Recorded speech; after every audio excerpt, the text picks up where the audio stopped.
आज हम बात करने वाले हैं एक ऐसे शख्स की जिन्होंने हिंदुस्तान में बच्चों के लिए स्कूल का पूरा मतलब ही बदल के रख दिया। एक ऐसे विजनरी जिन्होंने पढ़ाई को डर और सजा के अंधेरे से निकालकर खेल, कहानी और आज़ादी की रोशनी में ला खड़ा किया। उनका नाम था गिज्जू भाई बधेका। लेकिन बच्चे उन्हें प्यार से क्या बुलाते थे पता है? मूंछों वाली माँ। जरा सोचिए कितना अनोखा नाम है ये नाम ही अपने आप में उनकी पूरी कहानी कह देता है। एक ऐसा इंसान जिसके पास माँ जैसी ममता थी, वैसा ही सब्र था और वैसा ही प्यार।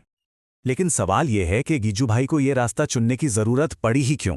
इसे समझने के लिए हमें उस जमाने के स्कूलों की दुनिया में झांकना होगा। एक ऐसी दुनिया जो बच्चों के लिए किसी डरावने सपने से कम नहीं थी।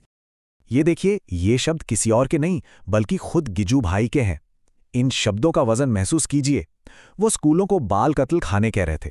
मतलब ऐसी जगह जहां बच्चों की मासूमियत का, उनकी जिज्ञासा का कत्ल होता था, जहां सीखना एक सजा थी और छड़ी के डर से बच्चों की आवाज को दबा दिया जाता था। पढ़ाई कोई खुशी नहीं बल्कि एक बोझ थी। तो इसी घुटन भरे माहौल को बदलने के लिए एक बहुत ही कामयाब वकील ने अपनी जिंदगी का सबसे बड़ा और सबसे साहसी फैसला लिया। एक ऐसा फैसला जिसे उस समय शायद ही किसी ने समझा होगा, लेकिन उसी फैसले ने भारत में शिक्षा की एक नई राह बनाई। देखिए, गिज्जू भाई हाईकोर्ट के एक सफल वकील थे। सब कुछ बढ़िया चल रहा था, लेकिन फिर 1913 में उनके घर बेटे का जन्म हुआ और बस यही से सब कुछ बदल गया। उनके मन में एक ही सवाल घूमने लगा, क्या मैं अपने बच्चे को इन डरावने स्कूलों में भेजूंगा? और दिल से जवाब आया, बिल्कुल नहीं। इसी खोज में उनकी मुलाकात हुई मॉन्टेसरी एजुकेशन सिस्टम से, और फिर साल 1920 में उन्होंने एक बड़ा कदम उठाया।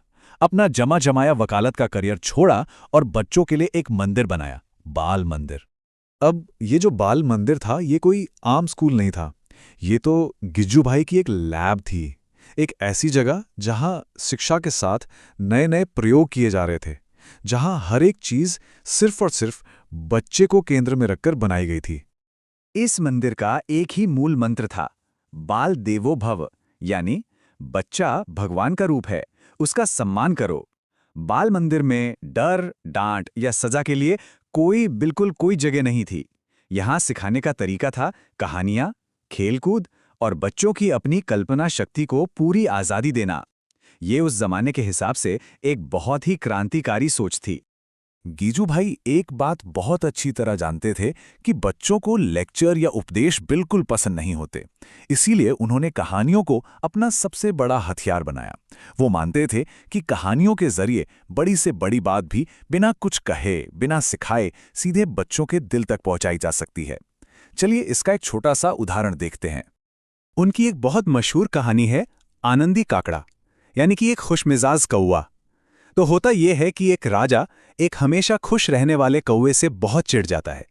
वो उसे सजा देने के लिए सिपाहियों से कीचड़ में फेंकवा देता है, लेकिन कौवा रोने की बजाय खुशी से गाने लगता है, अरे वाह क्या मजा आ गया, फिसल पट्टी पर फिसलना तो ऐसे ही सीखते हैं। राजा को और गुस्सा आता है, वो उसे दूध की मलाई में फेंकवाता है। कौवा वहां भी गाने लगता है, वाह भाई वाह, मुफ्त की मलाई खाने को मिल गई। मतलब हर सजा में वो कौवा कोई ना कोई खुशी ढूंढ ही लेता है।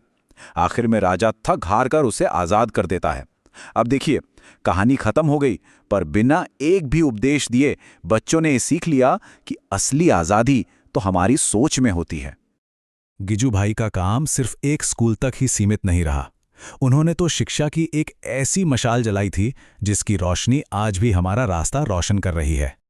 उन्होंने 200 से भी ज्यादा किताबें लिखीं, और ये किताबें सिर्फ बच्चों के लिए नहीं थीं।